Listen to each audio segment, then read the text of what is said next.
पूर्वी उस बॉम्ब को देखते ही बेहद घबरा कर अपनी माँ को बीन बताए ही उनके फ़ोन को बीच में काटते हुए भागते हुए कैफ़े के अंदर जाकर तेज़ आवाज़ में सभी को कहती है, सभी यहाँ से जल्दी निकलिए, इस कैफ़े में बॉम्ब है, किसी ने यहाँ पे बॉम्ब रखा है।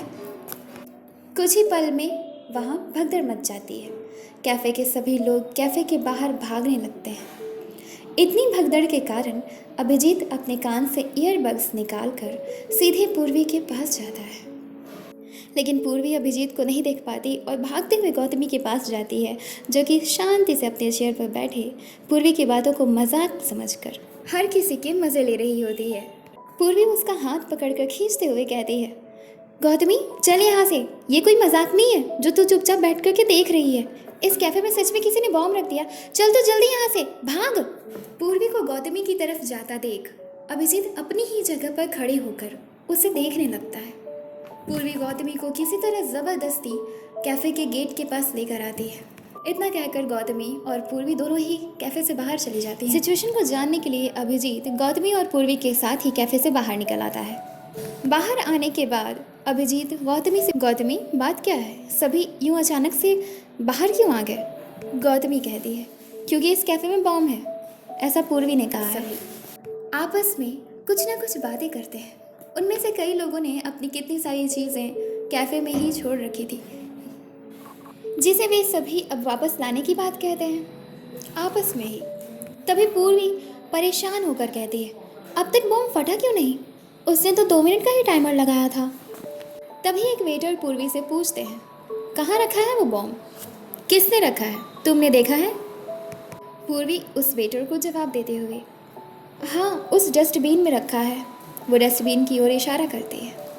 गौतमी बिना डरे उस डस्टबिन में जाकर हाथ डाल के अपने हाथ में उस बॉम्ब को ले लेती है। सभी को दिखाते हुए पूर्वी हंसती है और कहती है, ये बॉम्ब नकली है। पहले तो मुझे लगने लगा था कि पूर्वी तुम सच कह रही हो, लेकिन तुम प्रैंक कर रही थी।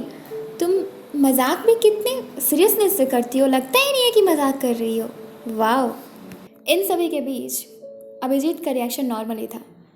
वो नॉर्मली सब कुछ सुन और देख रहा था।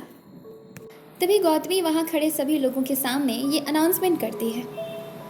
वो कहती है, सुनिए आप सभी, दरअसल बात यह है कि मेरे और पूर्वी के बीच में बात हुई, तो इसने मुझे बताया कि इसे एक प्रैंक करना है आप लोगों के साथ। आज खास दिन था ना, इसलिए डिस्टर्बेंस के लिए माफ़ी चाहेंगे मेरी दोस्त की तरफ से।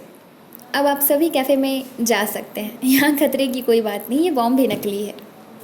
गौतमी की बात पर चिढ़ते हुए एक लड़की कहती है, पता नहीं कब किसके दिमाग में क्या चलता रहता है, क्या ज़रूरत थी ऐसा प्रैंक करने का। मैं डर गई थी, एक पल में मुझे मेरे पूरे परिवार की याद आने लगी थी, मुझे लगा मैं बचूंगी या नहीं। बाकी के लोग उसे नॉर्मल करते हुए, जाने दो, ये बस एक बच्चों का प्रैंक था, कोई बात नहीं, होता है। पूर्वी, माफ़ी चाहूँगी, लेकिन वो सच था, वो मेरा मजाक नहीं था। पूर्वी के इतना कहने के बावजूद भी वहाँ मौजूद हर कोई उसे मजाक ही समझता है।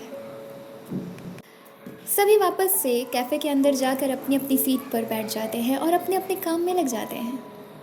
सभी के अंत में अभिजीत कैफ़े के अंदर जाने लगता है, लेकिन अंदर जाने से पहले वो पूर्वी के पास जाता है और हंसता हुआ, नाइस, ऐसा लगा कि सच में किसी ने बॉम्ब रख दिया है। वो इतना कहकर कैफ़े में चला जाता है और जाकर वापस से अपनी सीट पर बैठकर ईयरबड्स को अपने कानों में लगाकर गाना सुनने लग जाता है। पूर्वी और भी ज़्यादा परेशान हो जाती है जब उसकी कोई बातें ही नहीं सुन रहा था।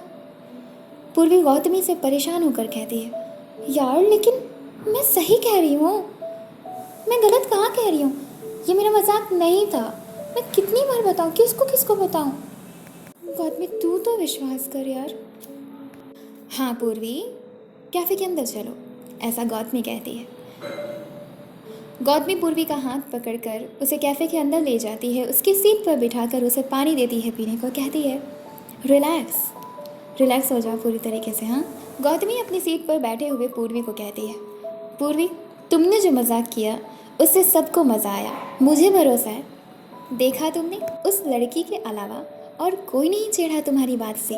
वो उनका शायद मूड अच्छा नहीं होगा, इसलिए वो गुस्सा हुई तुम पर। और देखा तुमने, अभिजीत को भी अच्छा लगा, मुझे भी अच्छा लगा, किसी और को कोई बुरा नहीं लगा। तो तुम अब चिंता छोड़ दो, वो तुम्हारा प्रैंक था या किसी और का था, कोई फ़र्क नहीं पड़ता। पूर्वी अभी ठीक तरह से रिलैक्स भी नहीं हुई होती है, तभी उस कैफ़े के मैनेजर उसके सामने आकर खड़े हो जाते हैं, जिन्हें देख पूर्वी अपनी सीट से खड़ी हो जाती है। तब वे प्यार भरे शब्दों में पूर्वी से कहते हैं, एक्सक्यूज़ मी मैम, आपके इस मजाक के कारण हमारे कैफ़े का बहुत नुकसान हुआ है, जिसके कारण आपको हमारे कैफ़े को 50,000 रुपये अभी के अभी देने होंगे। इतना सुनते ही पूर्वी बेहद ही परेशान होकर उनसे कहती है, लेकिन सर 50,000 रुपये मैं कैसे दूंगी? मैं स्कूल की एक नॉर्मल सी स्टूडेंट हूँ, वो भी मिडिल क्लास फैमिली से। मैं इतने पैसे नहीं दे सकती। और वैसे भी मैं कई बार बता चुकी हूँ कि ये मजाक मैंने नहीं किया है, मैंने तो बस सबको बचाने की कोशिश की है उस बॉम्ब से। मुझे लगा वो बॉम्ब असली है, इसलिए मैनेजर रूडली व्यवहार करते हुए पूर्वी से कहता है, झूठ बोलने से काम नहीं चलेगा, या तो अभी के अभी इस कैफ़े को 50,000 रुपये दीजिए, वरना हम आपको मजबूरन जेल भेज देंगे। ये सुनकर पूर्वी और भी ज़्यादा घबरा जाती है।